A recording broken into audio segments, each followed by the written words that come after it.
Oh, this is I forgot how much fun this is.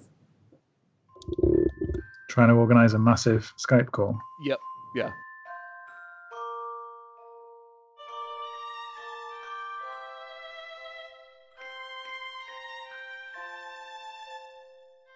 This is Relatively Prime. Nonsensical formulas in the mathematical domain. I am Samuel Hansen.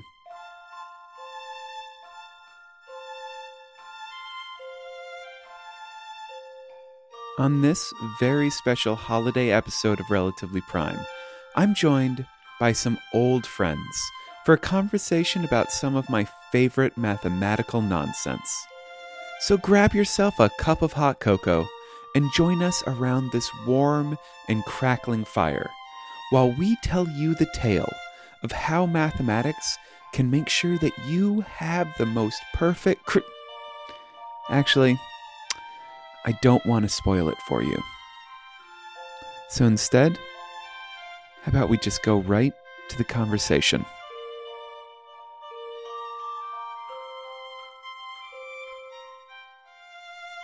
It is the holiday season, which to me, as a person who reads mathematical articles in newspapers and on websites, means that it is inevitably the time for the perfect formula for some sort of Christmas thing.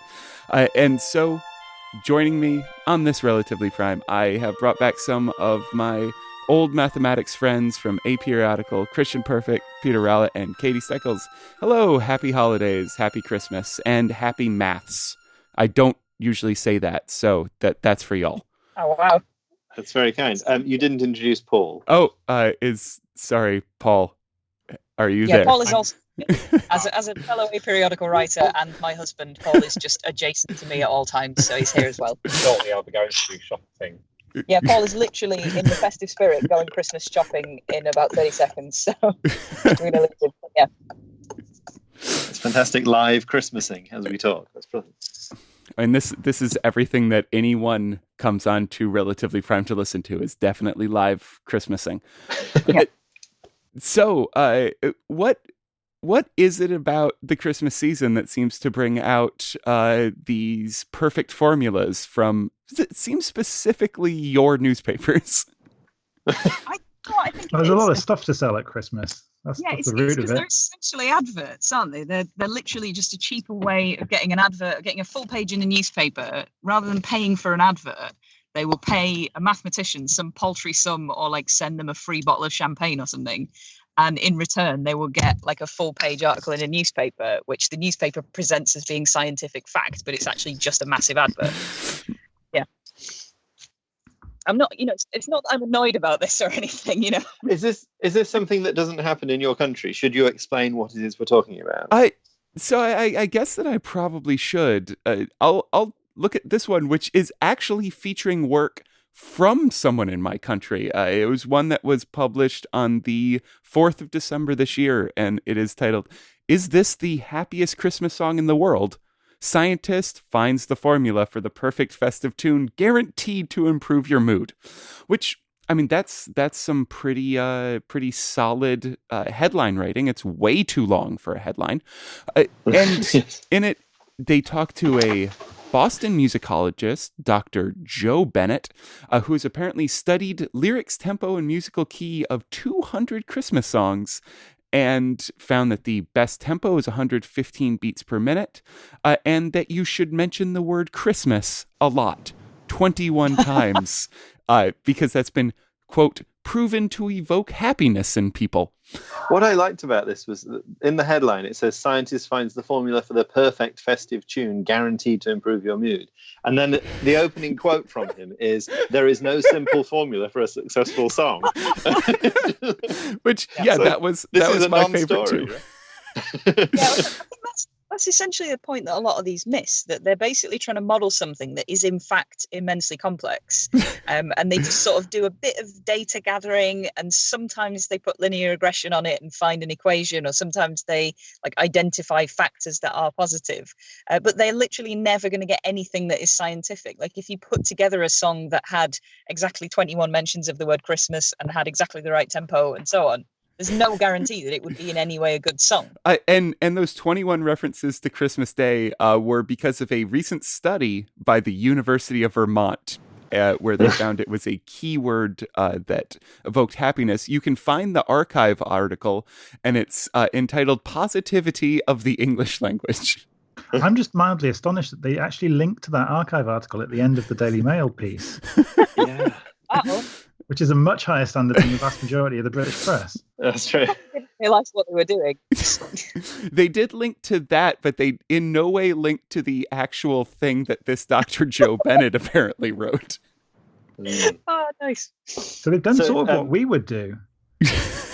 Yeah. Just link for more information. If you fancied following it up, just follow the link to the archive. Yeah. They did have a version of the song which includes lyrics such as "Wrap it and send it, Christmas. However you spend it, make December last forever. Whoa, Christmas."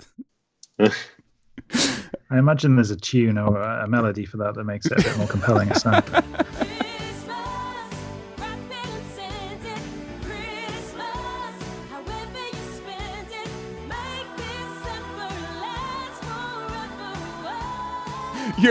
You're probably right, but I don't have the rights to play the song. But so you were talking, Katie, about these sort of being unmeasurable things, and I have a little sheet of these because at the moment I teach first year undergraduates mathematical modelling, and one of the things that we try and impress upon them is how to sort of check that your model makes sense once you've made a model. And as part of that, we do a bit of dimensional analysis. And so I have a set of these that we sort of give out to students. But one of those is Formula for the Perfect Christmas Tree. And one problem with this is that it isn't a formula for a Christmas tree at all. It's a formula for decorating a Christmas tree. But anyway, one of the formula is length of tinsel. And the length of tinsel is given as 13/8 of pi times the height of the tree. Which, apart from the fact that it's a massively subjective thing, right, as to how much tinsel you think makes a tree look nice, is not something that can be precisely determined. So that just infuriates. But being a dimensionless factor, 13/8 of pi, some number, times the height of the tree in centimeters, at least gives you a length for the tinsel. Like, I'd be interested to know where these shops are that you can buy tinsel by length. Like, if I go and buy tinsel, it's just one piece of tinsel. Like, yes, and how many decimal places do they go to the shop? And also, how do you measure tinsel? Like, it has a weird surface area, so how exactly are you measuring the length? Yeah, what thickness of tinsel are they implying here? Because if you have a much thicker tinsel, like I saw one yesterday that was about 5 inches thick. Like, it was the most ridiculous tinsel I've ever seen. If you get the most pathetic weedy tinsel, it's not going to fix your tree, is it? Even if you've got the length right. Yeah. All true. And then they have length of lights, which is pi times the height of the tree. It's one of those marvelous unreasonable effectiveness of mathematics things that it comes out to be precisely pi. I'm sure you'll agree. And then the other one is number of baubles, which is root 17/10 times the height of the tree. And that one amuses me particularly because that gives you a measure for number of baubles that comes in centimeters. Nice. But also is never an integer. Yes, that's true. Yeah, unless you happen to have a very specifically weirdly heighted tree that's got an irrational height. But it is always quite fun to look at these things from a dimensions point of view. There's a formula for Blue Monday, which you sort of see all over the place. Oh no, just that we can't move away from the tree thing without mentioning that it is often referred to in the articles that cover this as trigonometry. Trigonometry. That almost makes it worthwhile, sure. The Blue Monday, I don't know how to. So it's W plus big D minus little d, all times t to the power q, and then all of that over m times na. And then I couldn't find all of these things defined, but W is weather, little d is debt, I like the T to the Q term because T is time since Christmas and Q is time since failing our New Year's resolutions, which makes that a time to the power time term. And then M and N are about motivation and things like this. You're dividing by things but it doesn't tell you what big D is. Okay. But big D, you do big D, subtract little d, and little d is debt. So therefore, big D must be measured in money as well. Otherwise, it would be nonsense to subtract one from the other. Yeah. And then they're both, the difference of those is added to the weather. So that means that weather is also measured in money. Or debt is measured in weather. Or debt is measured in weather, perhaps. I feel like that would be a very English way of measuring debt. Yeah, well, I mean, they do say make it rain, right? That's money, isn't it? So we finally come down to why it's called make it rain, because that's measured in weather. I guess the thing about this, because this is this Blue Monday thing where it's like they've worked out exactly which day is the most depressing day of the year. And in a massive surprise, it's a bit after Christmas when you've just spent all your money and the weather's terrible and it's not going to be Christmas anytime soon and all of these really obvious factors. And I guess with a lot of these, quite often when you step back from it, what they're basically saying is something that's quite obvious, but they've then just put some maths on it to kind of justify it. Like there was one recently that was about the perfect temperature to cool a bottle of champagne to get like the right sound when you pop the cork, I think it was. And it turns out it's kind of ridiculous because the noise or the note that you get doesn't depend on the temperature. Like they've done this entire thing where they've worked out exactly what temperature you need and how long you need to chill the champagne for. And if you actually talk to a scientist who studies like bubbles or physics or anything like that, it actually doesn't depend on that at all. So it's completely nonsense anyway. But if you look at it kind of sensibly, yes, it is sensible to put champagne on ice for about 45 minutes before you drink it. And anyone who does that will find that they have a nice, pleasant bottle of champagne. But whether it will affect the noise that it makes or anything like that, I don't know. But, you know, they almost always come out with some kind of sensible conclusion, like don't do this too much or try and avoid doing this thing, or you might be sad in January, watch out for that. Like it's kind of just sort of back solving an existing known fact that everyone's known for years kind of thing. Yeah, it's kind of pre-baked in, right? One of the ones I have on my list is Formula for the Perfect Tights for Any Weather. And I know the person who did this. And before he did it, I told him he shouldn't do it because these things are always nonsense. But anyway, he was keen to do it. And basically, he picked a curve that he thought would give him the right sort of wear thicker tights if it's colder sort of result, and then made up some numbers to make it fit the curve. And it's just that sort of, I mean, that's why it's quite so useful for trying to teach first years about mathematical modelling, is that this isn't that, you know, you've sort of just made up some stuff to fit the conclusion that you want it to fit. And that's not really quite right for how these things should work. But some of them are quite almost meaningful like that. And then some of them are this other kind of nonsense, like the Blue Monday formula, that just seems to be, well, we just put some things together. I have one that's Formula for the Perfect Pancake, where one of the parameters is L represents the number of lumps in the batter, and C equals its consistency, and then there's some stuff about pan temperature and time the batter stands. And it's just like, here are a collection of things that we think you should take into account when making a pancake, and then we've arranged them in a formula. And for some reason, we've put two of them on the bottom of the fraction rather than the top, and we don't really know why. But yeah, so some of them are a lot more metaphorical as a formula. And this other one that you sent, Sam, is a bit like that, I think. Formula for the Perfect Christmas Day. I mean, who doesn't want to know exactly how to have a perfect Christmas day? But yeah, it is one of those things that you can look at it and you can go, okay, what conclusion have they decided they're going to come to? And therefore they've constructed this equation around it. And it turns out their conclusion is don't spend the whole day on your phones or playing games or watching TV. Spend the time with your family. Have a nice Christmas. Like, that's literally all it says. There may be some other factors in there. Yeah. There is one of the factors here, TQ, which is the time of the Queen's speech. So I don't know how this affects my Christmas. Yeah, well, I think what they've tried to do is they've got like the time that the TV is switched on and the time that the Queen's speech is on. And like, it's not massively clear from the equation, but if you read the kind of blurb that comes with it, it sounds like what they're trying to say is that you should only have the TV switched on when the Queen's speech is on. And that's how you optimize the day, because if you have the TV on for any other time, then you're, ruining your family time together or whatever. But you should definitely watch the Queen's speech because, Britain, Daily Mail, etc. Yeah, this was definitely done by mathematicians who are quite staunch monarchists. Yeah. I mean, I literally don't know anyone that actually watches the Queen's speech on Christmas Day because we're all too busy stuffing our faces and watching Doctor Who. But that's the true meaning of Christmas. But yeah, it's kind of, they've basically gone TQ, which is the time of the Queen's speech, minus T modulus, and like you minimize that. And it's not really clear what they mean by the time that the TV is switched on or the time that the Queen's speech is on, because the time the Queen's speech is on is a moment in time. It's measured like as a number from the start of midnight or whatever. But the time the TV is switched on could be any length of time at any time of day in any quantity of periods of time. So it's not, what I mean? It's not like you turn the TV on and it stays on for 10 minutes and then switches itself off. Like it's not a single value. I also like that they've defined time in both T and TQ. It says the time using the decimal form of the 24-hour clock. Yeah, I'm not quite clear what they mean by that.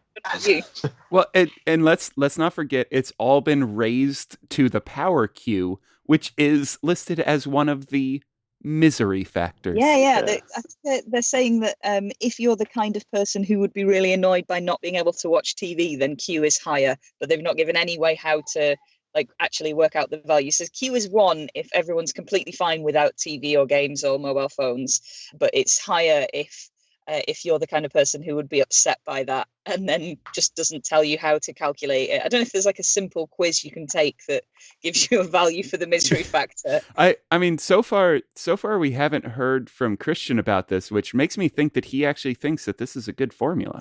I'm in stunned silence at the fact that they've called the variable they're trying to optimize P Merry instead of B Merry.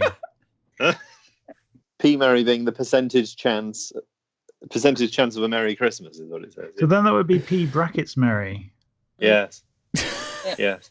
I'm trying to work out what it does, this formula, because if you turn the telly on when the Queen's speech was on, then TQ minus T would be nothing, and that whole term would just become 1 over 1, or 1 over 1 to the Q, which is fine.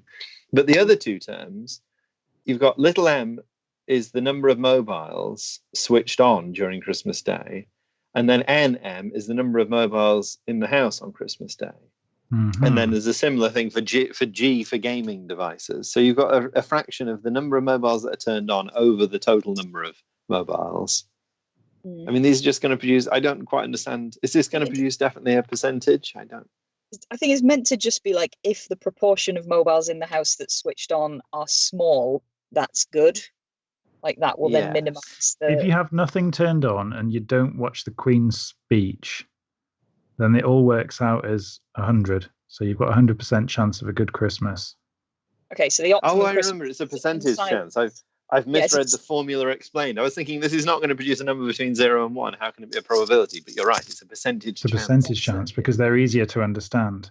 Absolutely. This is definitely feeling easy to understand. It does sound like the optimum Christmas is everyone sits in silence and does nothing apart from when the Queen's speech is on when you watch it, and then continue to sit in silence. I don't know what they want you to do instead of these things. It's also interesting that they've separated out mobile phone use and what they've referred to as gaming machines. Yes. It's just like, have you met a gaming machine? Like, oh, this Nintendo in the corner here. But like, you can play games on a mobile. I don't understand why they separated those things out. Yeah, or on the television. So generally, those other two terms should probably capture gaming machines. Yeah. Also, it's almost like they haven't put a huge amount of thought into this. Yeah. Does that include the board game Mousetrap? Because that is literally a gaming machine. I don't understand how that is not included in that category, because it is an entire machine that you build as part of the game, but presumably they would consider that a wholesome family activity because it's a board game. I like the idea that they also don't capture the fact that you might not like your family. Yeah, or like maybe talking to them. Like a lot of people spend Christmas. Yeah, what's the probability that people fight?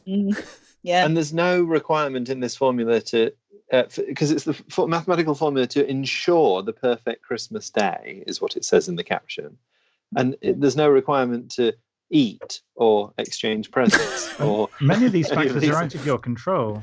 I'd imagine Yeah. if you'd taken everybody's phones off them at the start of the day, the rest of Christmas Day might not go too well. Yes, that's true. Yeah. I do like that in the text it says the formula is said to be up to 99.9% effective, Yeah, what which the is one of those hell brilliant. is that? That's just, That could be zero, right? yeah. Up to is correct, yeah. What happens if your family is spread out and you might want to, talk to them on the phone to wish them a Merry Christmas? Yep. So I don't like to look into these formulas in too much detail because obviously they're nonsense. And they're just made up to get some notation inside an advert that will go in the newspaper.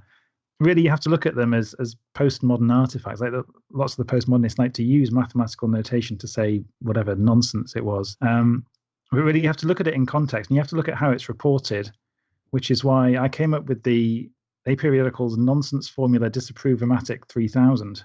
3000 I did very much in the spirit of the nonsense formula, where I noticed that different news outlets report these things in different ways.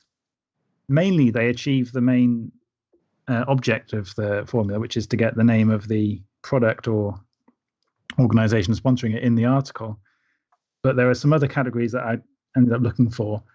A large quantity of articles will refer to boffins, although I think that's going out of fashion a bit now. There's been a bit of a backlash.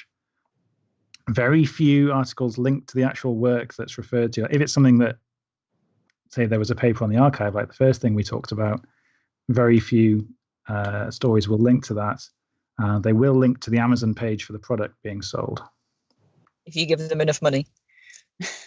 I don't know if money changes hands here, apart from whatever small fee we worked out it would be to the scientist who puts their name to it to sell their dignity. It's saving the newspaper the effort of writing an article to go on that page, right? They're just giving them a free page of text that they can just print. So, yeah.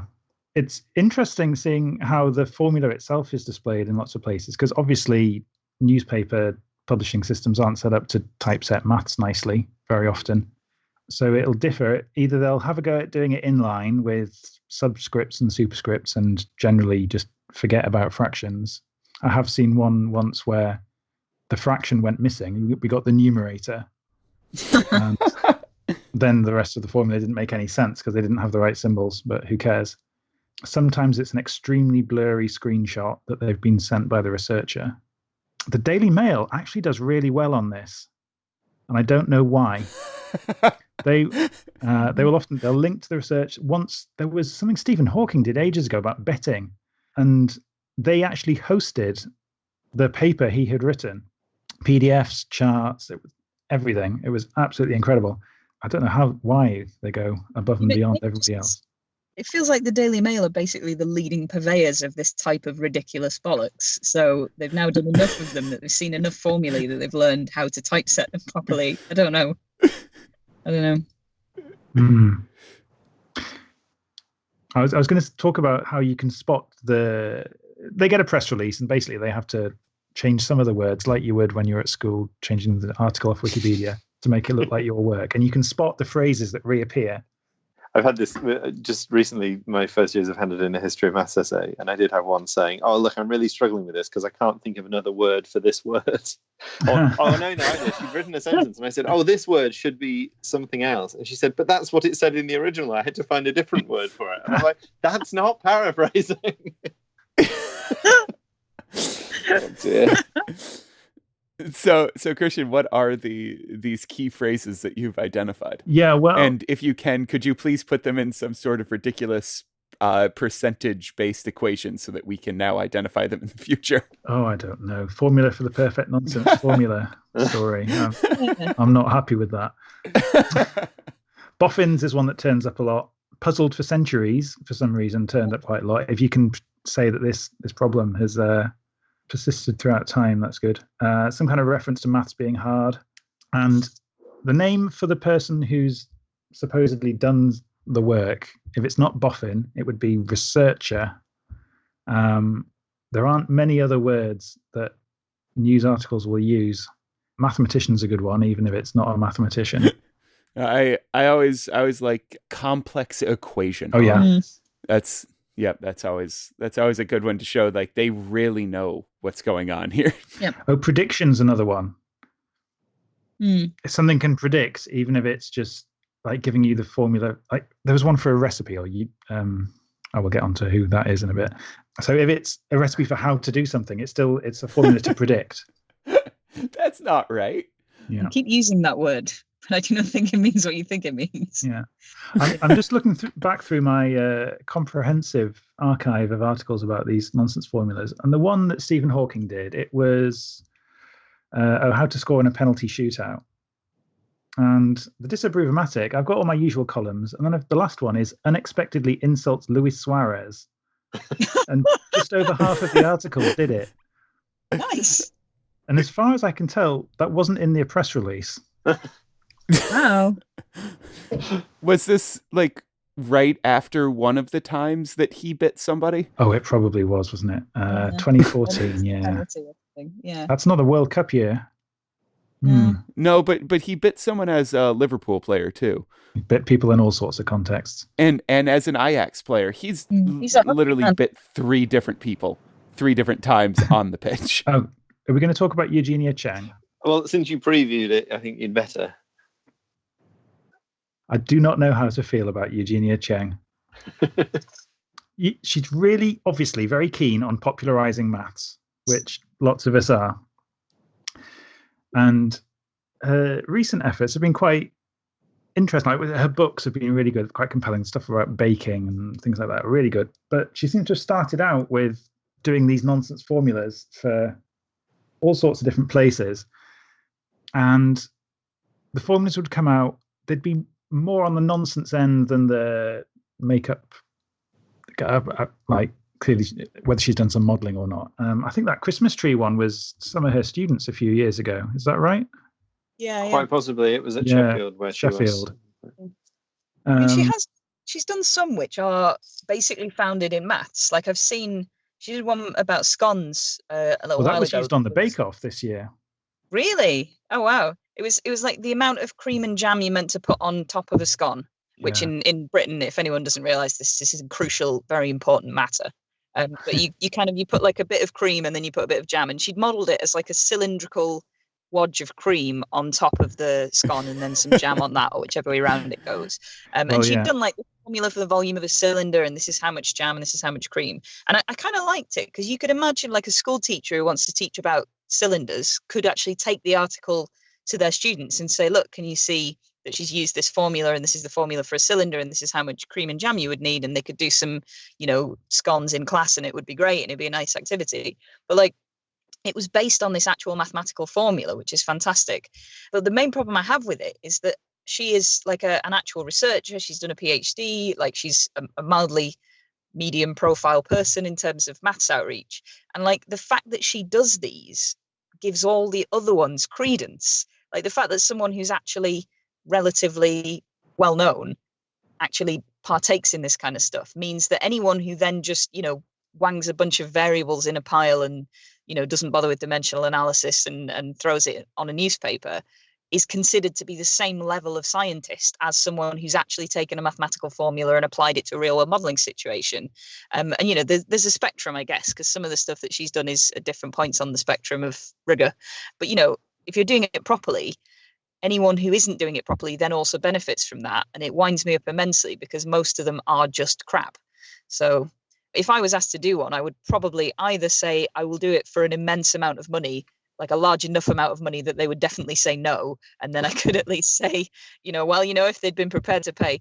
But, I would not be prepared to do that lightly because I don't think that anything I did would either come across correctly. I would be 100% prepared for them to twist what I'd said and make it say whatever they wanted. I wouldn't be prepared to make up a formula to justify the statement that they want me to justify, which it looks like is a lot of the case what they're doing. But also I wouldn't want to make it look legitimate when other people do this and just spend no time on it at all and just make something up. And that's why you haven't got one of these gigs, I guess. Yeah.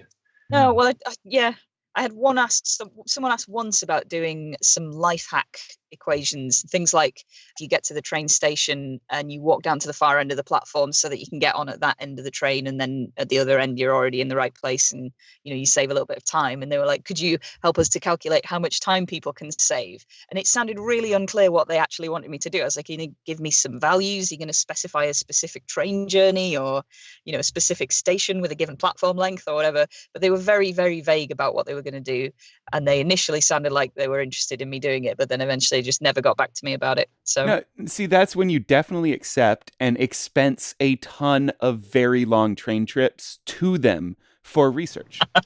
Also, by the way, if anyone wants one of these done, I am cheap and I don't care about my reputation.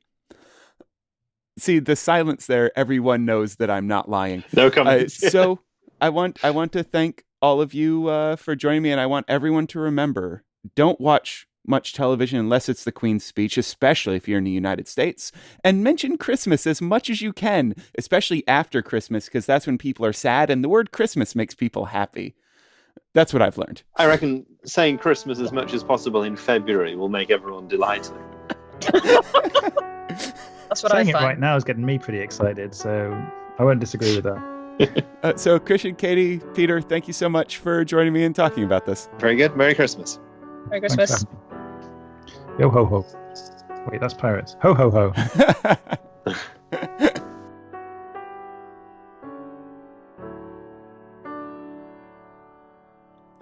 That is all the time we have for this festive episode of Relatively Prime. I want to thank my guests, Peter, Christian, and Katie. Oh, and you too, Paul. I didn't forget you this time, I promise, for joining me for this holiday episode. You can read more of their work over at aperiodical.com, which is definitely my favorite mathematics site to read, but maybe don't tell them that I actually admitted that. Relatively Prime is brought to you by its amazing patrons on Patreon. If you want to help support the show, and I'm sorry ahead of time for the pronunciations this time, Michelangelo Gringi and Andres Luhovoy have, all you have to do is go to patreon.com/relprime or relprime.com and click the support link. It would be the best possible present ever if you did just that. Plus, if you do support the show, you can get some bonus content. And this time, it's going to be a collage of problems that we all had getting on the line together with the best Christmas song mathematics can give us. The music in this episode was from Viscount Storama 3000, who you can find at SoundCloud or through the show notes for this episode on relprime.com. If you have any feedback, you just want to, give me a shout, you can contact me, Samuel at acmescience.com. That really is my personal email address. So it'll, pop up on my phone if you send me an email. So I'm definitely going to see it and I will definitely respond. And if you can't give to the show through Patreon, but you still want to give us some support, first of all, totally understand. I am so there with you. And second, all you have to do is leave a review on Apple Podcasts. It really does help bump the show up the rankings and gets it in front of more eyes and therefore in more ears. Finally, Relatively Prime is licensed with a Creative Commons Attribution Share-alike license, so please feel free to remix my voice to say whatever you like, as long as you say those words originally came from Relatively Prime. Thank you so much for listening, and please have a matherific holiday season. Bye, y'all.